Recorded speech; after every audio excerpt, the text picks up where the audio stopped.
नमस्कार, आप देख रहे हैं प्राइम टीवी और मैं हूं आपके साथ स्वप्निल यादव। वक्त हो चला है प्राइम उत्तर प्रदेश का, तो रुक करते हैं यूपी की खबर की ओर, जहां देश में आज से आदर्श आचार संहिता लागू हो गई है और पूरे देश में चुनाव का बिगुल बज गया है। 7 चरणों में लोकसभा चुनाव होंगे। वहीं आदर्श आचार संहिता लगते ही जिला प्रशासन ने कमर कस ली है। जिला प्रशासन और पुलिस प्रशासन की संयुक्त टीम ने नगर निगम के साथ मिलकर राजनीतिक पार्टियों के बैनर पोस्टर हटवा दिए हैं। वहीं इस संबंध में एडीएम सिटी अंजनी कुमार सिंह ने कहा है कि देश में आदर्श आचार संहिता लागू हो गई है, जिसको देखते हुए जनपद में राजनीतिक दलों के बैनर पोस्टर हटाए जा रहे हैं। साथ ही एसपी सिटी कृष्णा बिश्नोई ने कहा कि देश भर में आदर्श आचार संहिता लागू हो गई है। पूरे जनपद में सुरक्षा व्यवस्था के दृष्टिगत पुलिस अलर्ट मोड में है और सभी क्षेत्रों में बैनर व पोस्टर हटाए जा रहे हैं।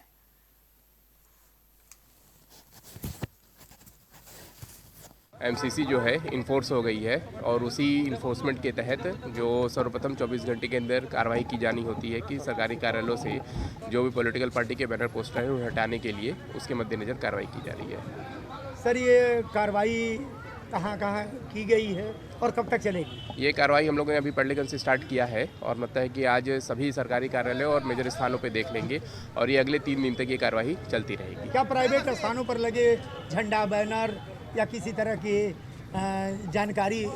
हाँ, प्राइवेट स्थानों के लिए भी लास्ट के मतलब है कि 48 घंटे से 72 घंटे का जो समय रहता है उसमें प्राइवेट स्थानों पे भी जो झंडा बैनर लगे हुए हैं उनको हटाने की कार्रवाई की जाती है। तो उसके मद्देनजर 72 घंटे में पूरे मतलब एमसीसी जो ये है शुरुआती एमसीसी है उनको हम इन्फोर्स करा लेंगे।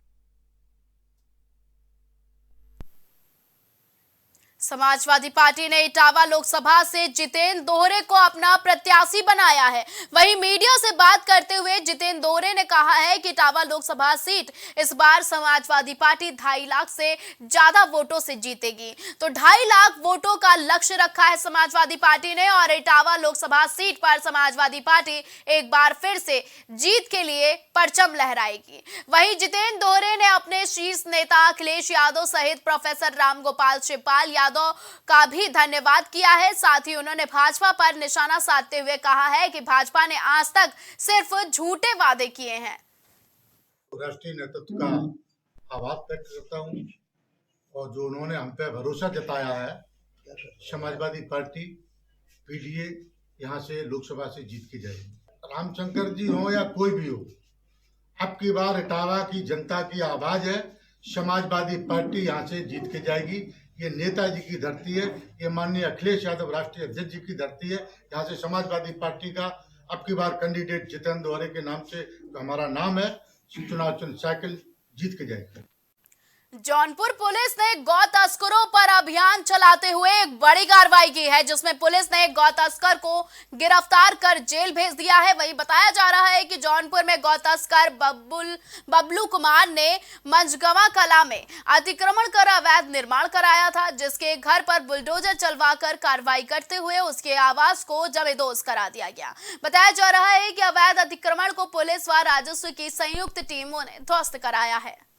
में बबलू गो तस्कर के द्वारा अवैध अतिक्रमण कर निर्माण किया गया था, जिसे राजस्व टीम तथा स्थानीय पुलिस के द्वारा ध्वस्त कर दिया गया है और इस संबंध में थाना जलालपुर में अभियोग दर्ज कर वैधानिक कार्रवाई की जा रही है। लखीमपुर में भाजपा के विधायक और पूर्व जिला अध्यक्ष बाला प्रसाद अवस्थी के फार्म हाउस पर लाखों की चोरी का मामला सामने आया है। वहीं विधायक का कहना है कि बदमाश उनको और उनके बेटे की हत्या करना चाह रहे थे, जिसमें वो नाकाम होने पर उन्होंने चोरी की घटना को अंजाम दिया। साथ ही विधायक ने मुख्यमंत्री को चिट्ठी लिखकर अपनी जान की हिफाजत की गुहार लगाई है। वहीं इस मामले पर लखीमपुर संवाददाता ने पूर्व विधायक आमिर रजा से खास बातचीत की है। 4 बार विधायक रहे भाजपा के पूर्व जिलाध्यक्ष बाला प्रसाद अवस्थी के घर में एक 15 तारीख की एक रात में एक घटना हुई थी। उस घटना में चोरी की एफआईआर दर्ज कराई थी, लेकिन बाला प्रसाद अवस्थी ने ये आशंका जताई है कि उनकी हत्या करने के लिए बदमाश आए थे। हम उनसे बात करते हैं कि आखिर इस चोरी की वारदात में उनके साथ क्या क्या उनका नुकसान हुआ, उनको हत्या क्यों लगता है। जी बालाजी, बताइए क्या लगता है आपको? 14/15 की रात में मतलब 20-25 लोगों का कोठी बाउंड्री के अंदर आना और हमारी कोठी को पूरे घेर लेना अंदर कितने लोग आए, अच्छी तादाद में आए हैं, और वो यदि चोरी की ही घटना करनी होती तो बेलन लगा देते, चोरी करके निकल जाते, लेकिन वो गलती किए रहे। हमको निश्चित रूप से जो है ये विश्वास है कि जो हमारे यहाँ चिन्ह पैरों के निशान मिले हैं इस समय भी मौजूद हैं, उससे ये साफ जाहिर है कि हमारे बेटे की हत्या करने की साजिश थी। क्या शक है आपको, कौन लोग ऐसे हो सकते हैं? अब कोई गैंग हो सकता है, यहाँ का कोई जो है उनका रिलेशन में हमारे गांव का, हमारे स्टाफ का कोई मिला हो सकता है। बाला प्रसाद अवस्थी जिनके यहाँ चोरी की घटना हुई थी, लेकिन इनको लगता है कि चोरी नहीं बल्कि इनकी हत्या करना चाह रहे थे। इस संबंध में जब लेटर योगी आदित्यनाथ को लिखा तो एक बड़ा एक सवाल खड़ा, क्योंकि कहीं ना कहीं जो हत्या की आशंका जो व्यक्त की है उससे ज़रूर सुरक्षा व्यवस्था पर सवाल खड़ा हो रहा है। प्राइम टीवी के लिए लखीमपुर से आमिर रजा।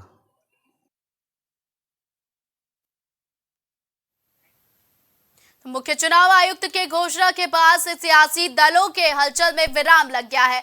वहीं जिलाधिकारी प्रियंका निरंजन और पुलिस अधीक्षक अभिनंदन ने प्रेस वार्ता की है और साथ ही उन्होंने बताया है कि आदर्श आचार संहिता लगने के बाद आगामी लोकसभा चुनाव को सभी दलों ने सकुशल संपन्न कराने के लिए कमर कस ली है। लोकसभा चुनाव 7 चरणों में होगा। वहीं बताया जा रहा है कि लगभग 18 लाख से ज्यादा लोग मतदान करेंगे। यहाँ 1352 मतदान स्थलों और 2143 मतदान केंद्रों पर निर्वाचन की प्रक्रिया संपन्न होगी, जिसमें लगभग 18 लाख से अधिक मतदाता हमारे भाग लेंगे। और हमारे जनपद में विभिन्न बिंदुओं पर हमने पर्याप्त काम किया है, चाहे वह लिंगानुपात हो, चाहे हमारा ईपी रेशियो हो, या हमारे इलेक्टोरल रोल की सुचिता का प्रश्न हो। सभी बिंदुओं पर समय समय पर सभी राजनीतिक दलों से समन्वय बनाते हुए और निर्वाचन आयोग के दिशा निर्देशों के अनुसार कार्रवाई की गई है। और इसके साथ ही हमने कानून व्यवस्था को बनाए रखने के लिए भी क्रिटिकलिटी मैपिंग, वल्नरेबिलिटी मैपिंग और सभी बूथों का निरीक्षण, सेक्टर और मजिस्ट्रेट्स के द्वारा भ्रमण और पुलिस ऑफिसर्स के द्वारा भ्रमण, सभी चीज़ें तैयार कर ली हैं। जनपद में हर जगह पर हमारी और जो संबंधित नगर पालिका, नगर पंचायत की टीमें हैं, वो जाके जितने भी बैनर्स, होर्डिंग्स जो हैं पॉलिटिकल, उनको हटाया जा रहा है। कहीं कोई अगर दीवार पे इस तरह की चीज़ें लिखी हुई हैं पॉलिटिकल, तो उसको भी हटाया जा रहा है। कोई प्राइवेट व्यक्ति के घर पे अगर इस तरह की होर्डिंग्स हैं और उसकी अनुमति नहीं है तो उसको फिर हटाया जा रहा है। लोकतंत्र के पर्व को उत्साहपूर्वक मनाने के लिए सभी देशवासी भारी उत्साह में हैं। वहीं मथुरा के ब्रजवासियों में भी लोकतंत्र के पर्व को मनाने के लिए काफी उत्साह है।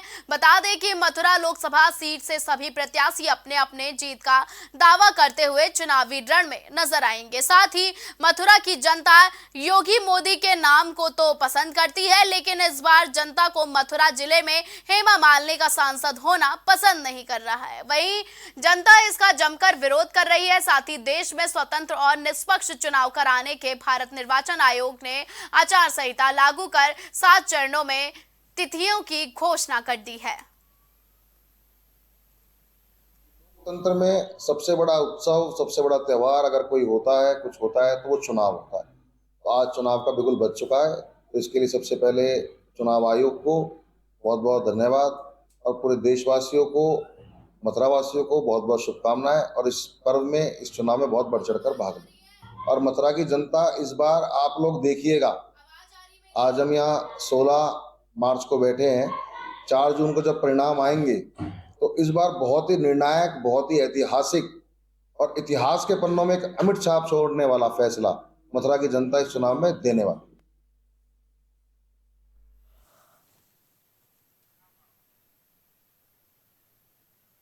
विश्वविख्यात लट्ठमार और लट्ठमार होली को लेकर जिला प्रशासन ने कमर कस ली है। इसको लेकर वरिष्ठ पुलिस अधीक्षक शैलेश पांडे ने अपने अधीनस्थ अधिकारी और पुलिस कर्मचारी के साथ कानून व्यवस्था को बनाए रखने के लिए बैठक की है।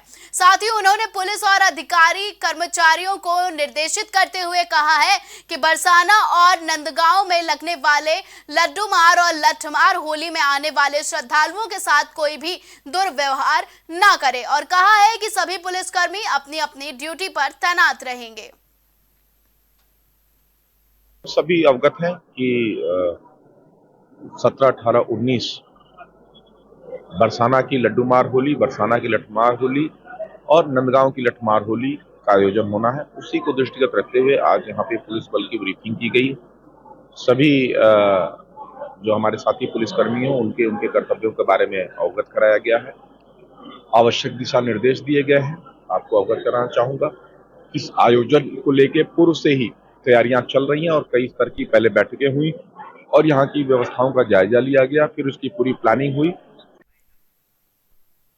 तो यूपी की खबरों में फिलहाल के लिए बस इतना ही। अब हमें दीजिए इजाजत और आप देखते रहें प्राइम टीवी।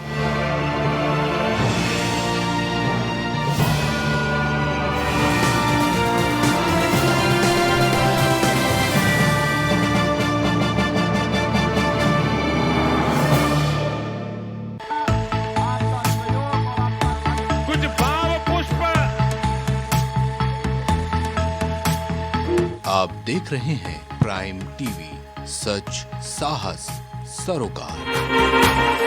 प्रधानमंत्री श्री नरेंद्र मोदी का संकल्प है कि देश का हर नागरिक पोषित, सशक्त और समर्थ बने।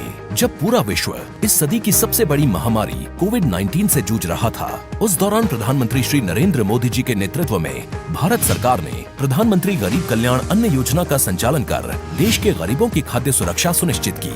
इसी संवेदनशीलता को जारी रखते हुए आज 80 करोड़ से भी ज्यादा लोगों को मुफ्त अनाज दिया जा रहा है। सभी को अनाज, पोषित समाज।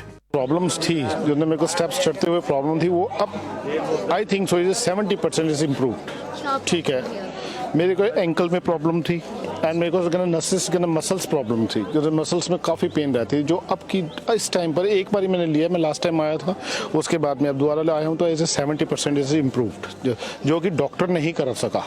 मैंने हाँ, मतलब मैं गंगा राम के हॉस्पिटल के डॉक्टर से तकरीबन 2 साल तक ये ट्रीटमेंट करा था, कि उनको समझ ही नहीं आया ये प्रॉब्लम क्या है। दैट इज अब बेटर है।